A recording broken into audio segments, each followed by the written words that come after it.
Saudaraku, marilah kita sambut firman Allah. Kita berdoa. Bapa di surga, Engkau yang berfirman kepada kami, marilah kepadaku yang letih lesu dan berbeban berat. Aku akan memberikan kelegaan kepadamu. Kamilah yang letih lesu dan berbeban berat itu. Kami datang saat ini mengambil kelegaan yang Kau janjikan itu bagi kami ya Tuhan melalui kebenaran firman-Mu. Berfirmanlah Bapa melalui hamba-Mu yang sungguh tiada apa-apanya ini. Kami semua sudah siap mendengar. Haleluya. Amin. Saudaraku yang terkasih dalam Tuhan Yesus, sahabat keluarga besar POUK NPU, saya Pendeta Andreas Sinaga dari New Delhi, India, menyampaikan firman Tuhan dalam persekutuan kita di hari yang berbahagia ini. Dengan tema yaitu menghadirkan kerajaan Allah. Menghadirkan kerajaan Allah dari Markus pada pasal yang ke-10 ayat yang ke-13 sampai ayat yang ke-16. Saya bacakan untuk kita sekalian. Yesus memberkati anak-anak. Lalu orang membawa anak-anak kecil kepada Yesus supaya ia menjamah mereka, akan tetapi murid-muridnya memarahi orang-orang itu. Ketika Yesus melihat hal itu, ia marah dan berkata kepada mereka, biarkanlah anak-anak itu datang kepadaku. Jangan menghalang-halangi mereka. Sebab orang-orang yang seperti itulah yang empunya kerajaan Allah. Aku berkata kepadamu sesungguhnya, barang siapa tidak menyambut kerajaan Allah seperti seorang anak kecil, ia tidak akan masuk ke dalamnya. Lalu ia memeluk anak-anak itu dan sambil meletakkan tangannya atas mereka, ia memberkati mereka. Saudara-saudara yang terkasih dalam Tuhan Yesus, menghadirkan kerajaan Allah dalam kehidupan kita, dalam kehidupan rumah tangga kita, itu tidak mudah. Tetapi saudaraku, itu bukan perkara yang mustahil.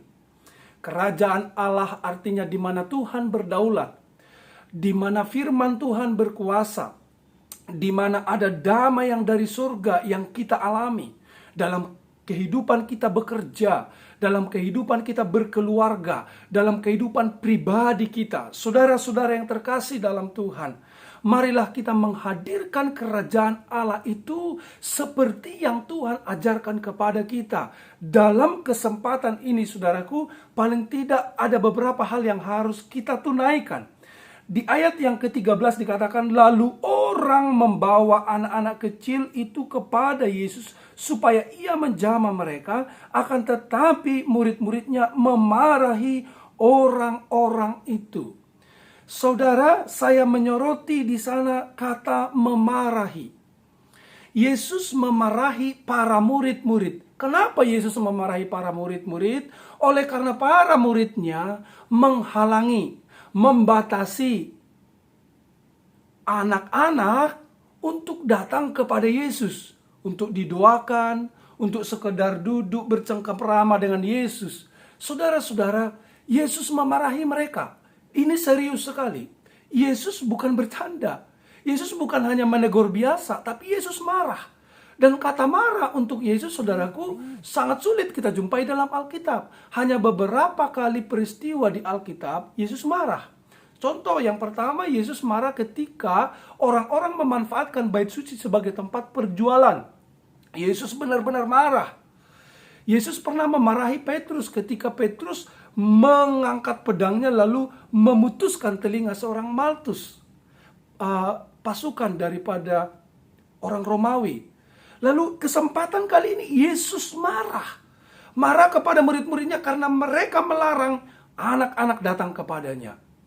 Saudaraku, kenapa demikian? Karena cara pandang para murid itu berbeda dengan cara pandang Yesus terhadap anak-anak.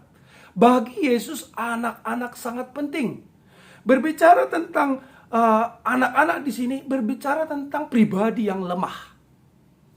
Saudara-saudara yang terkasih, Jika engkau mau bahagia dalam kehidupan rumah tanggamu, jika engkau mau menghadirkan kerajaan Allah, ada kedamaian, ada sukacita, ada keberkahan di dalam kehidupanmu, saudara, rubah cara pandangmu terhadap orang lain. Jangan melulu memandang orang lain sebagai pribadi yang lemah, dan engkau lebih hebat, lebih tinggi, lebih mulia, lebih pantas dari mereka.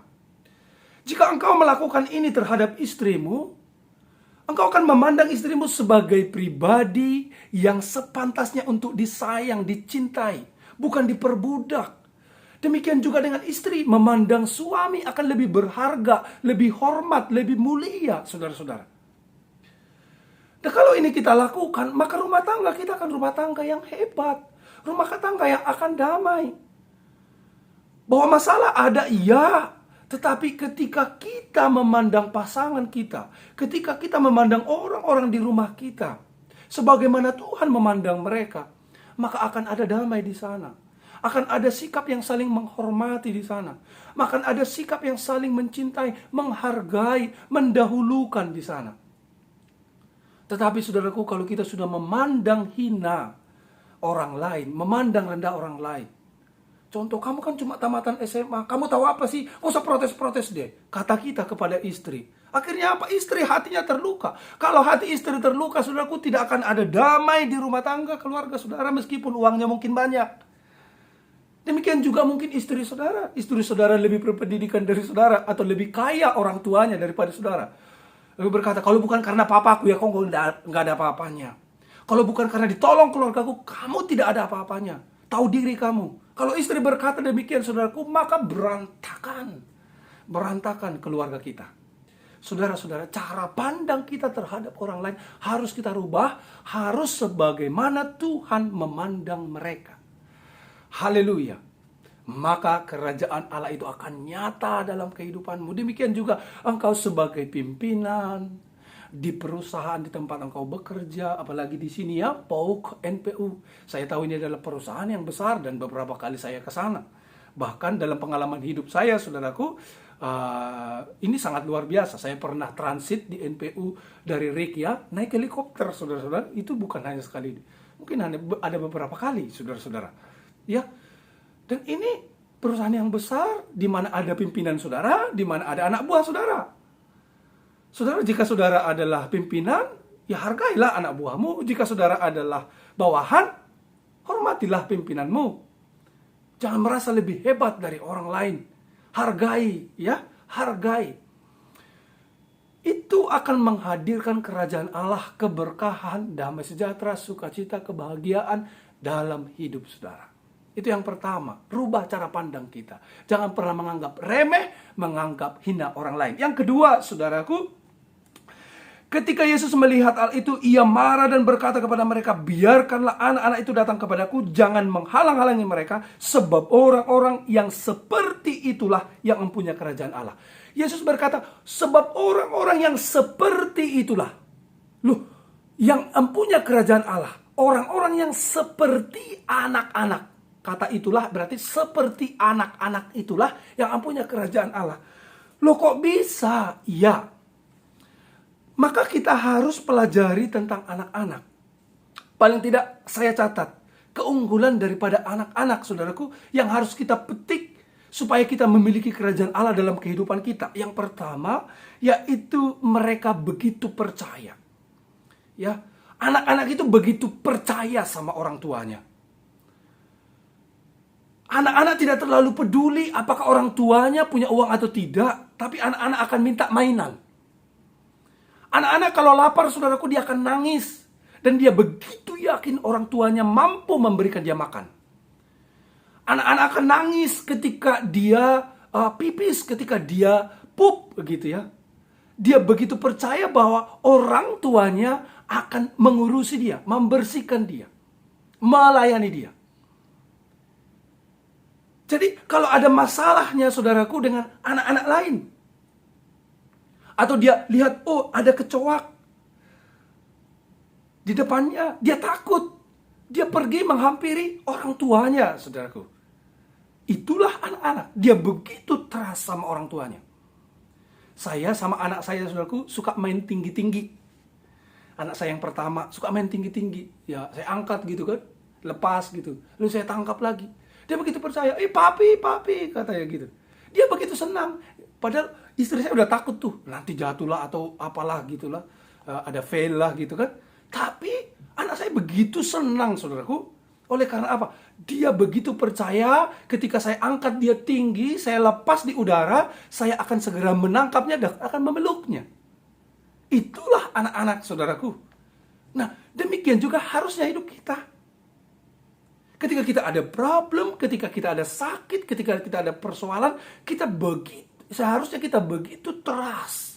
Kita harus percaya, kita harus bergantung penuh kepada Tuhan. Yang adalah Bapa kita, yang adalah pencipta kita. Amin, saudaraku. Yang berikutnya adalah anak-anak itu begitu tulus. Tidak ada politik bagi anak-anak ya. Dia begitu tulus, saudaraku. Tidak ada asumsi, tidak ada pikiran jelek sama orang tuanya. Ketika engkau memberikan makan kepada dia, dia akan menerima makanan itu sebagai makanan terbaik bagi dia. Dia tidak berasumsi jelek. Ya, ini kelemahan daripada kita sebagai orang yang katanya dewasa, tapi kita suka berasumsi hal-hal yang buruk terhadap orang lain. Anak-anak tidak demikian, saudaraku. Lalu anak-anak itu jauh dari ambisi. Dia jauh dari ambisius, ya. Dia tulus, begitu tulus. Dia begitu tulus. Dia memanggil kita papi, dia memanggil kita ayah, dia memanggil kita papa, saudaraku. Dia begitu tulus, mereka begitu tulus. Kalau mungkin ada teman saudara, ada sahabat saudara, atau ada rekan kerja saudara, begitu baik sama saudara, panggil pak, panggil om, ya kan? Ada maunya tuh. Ya, supaya ya bisa dikasih apalah, tambah-tambahan lah gitu kan. Tapi kalau anak-anak tidak, mereka begitu tulus, saudara-saudara. Meskipun mereka kadang merayu kita supaya apa? Beliin dong mainan, beliin dong ini, bawa saya ke sana dong, ya kan?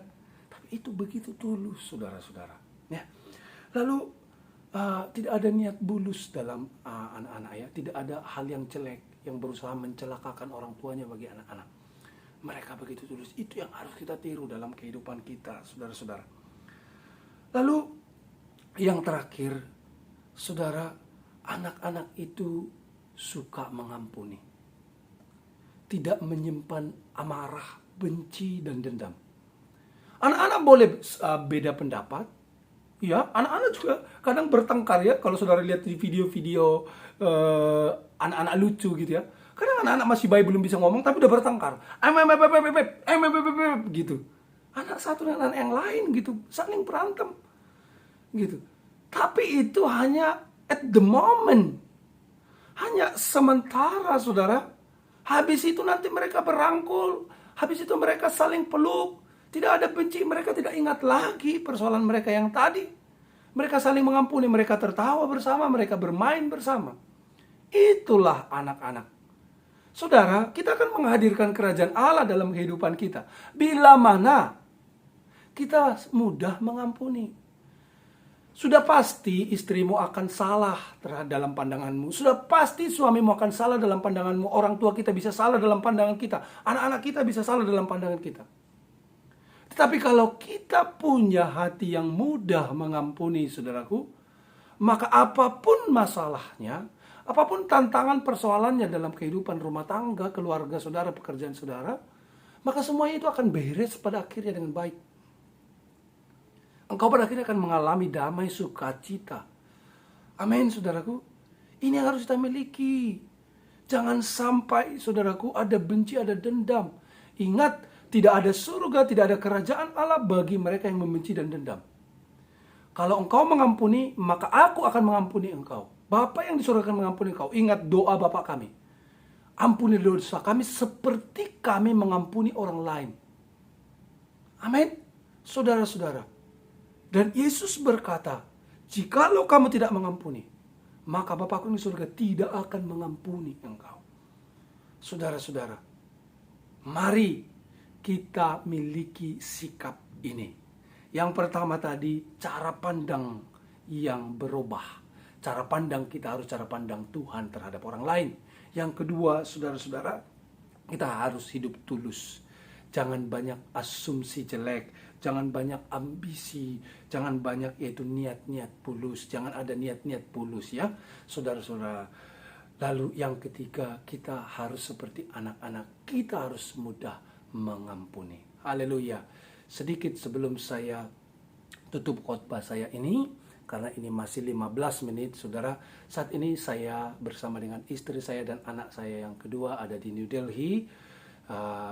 Kami berjuang di sini, saudaraku, dan memang segera kami akan pulang. Hari Minggu ini kami akan pulang, sudah hampir 3 bulan kami di New Delhi ini. Kami membawa anak kami ke sini untuk transplantasi hati atau cangkok hati, di mana saya menjadi pendonor hati. Jadi hati saya dipotong sebagian lalu diberikan kepada anak saya. Saya tidak mungkin buka ya surgery-nya atau operasinya, saudara.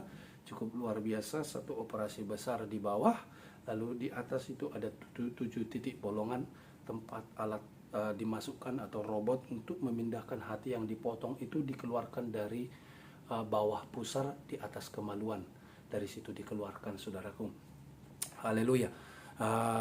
Dan perjuangan itu sangat luar biasa, dan saya bisa melakukan hal itu bukan karena saya ayah yang hebat, ayah yang baik, tetapi karena saya mengerti bahwa Tuhan sangat mencintai anak-anak. Demikian juga saya adalah seorang anak dari orang tua saya adalah seorang anak dari orang tua rohani saya juga adalah seorang anak dari Bapa Surgawi.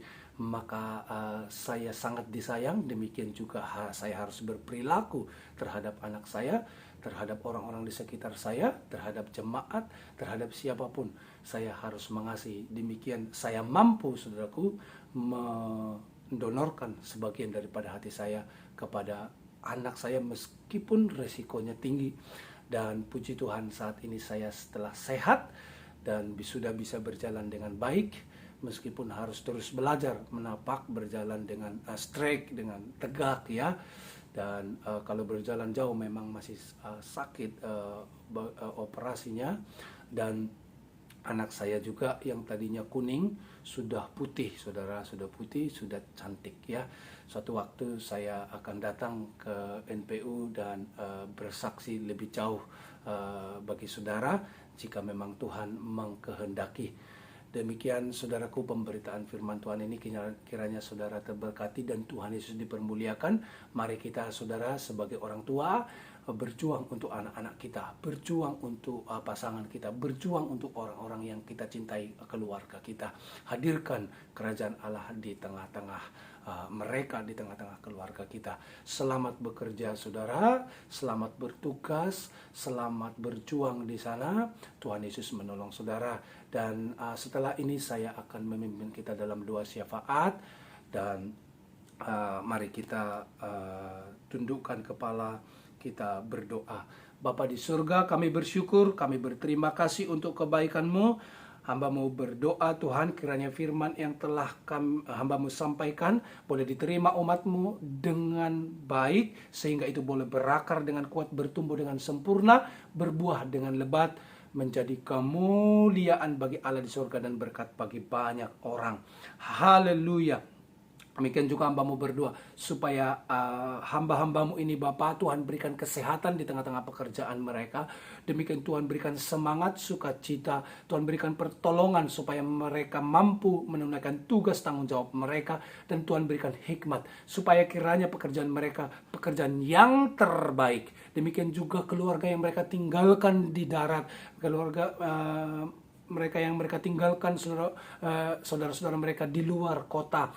Bapa di surga, kami serahkan ke dalam tangan Tuhan. Anak-anak dalam pemeliharaan Tuhan, istri atau suami dalam keberkatan pemeliharaan Tuhan, penjagaan Tuhan.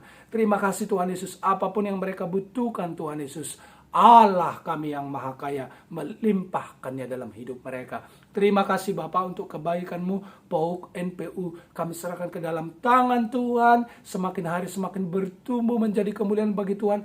Boleh Tuhan Yesus mampu membekali setiap anggota warga jemaat yang ada di sana dengan yaitu kebersamaan, dengan cinta, dengan kasih, dengan firman Tuhan. Terima kasih Bapak, berkati para pengurus dalam nama Tuhan Yesus Kristus. Juga kami berdoa untuk pimpinan NPU diberkati dalam nama Tuhan Yesus Kristus. Dan juga pimpinan Pertamina secara umum Tuhan. Kami serahkan ke dalam tangan Tuhan Yesus. Terima kasih Bapa, terima kasih Tuhan. Bapa, kami berdoa tangan-Mu lah yang menjagai supaya Tuhan alat-alat atau mesin atau semua listrik yang ada di NPU Tuhan boleh bekerja sebagaimana mestinya. Dalam nama Tuhan Yesus kami tolak bencana alam, kami tolak segala yang jahat, kami tolak segala hal-hal yang membuat perusahaan ini rugi, apalagi membuat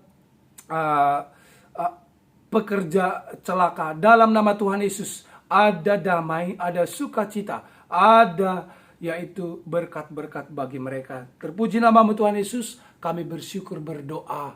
Haleluya, haleluya. Amin. Amin. Sampai jumpa. Tuhan Yesus memberkati.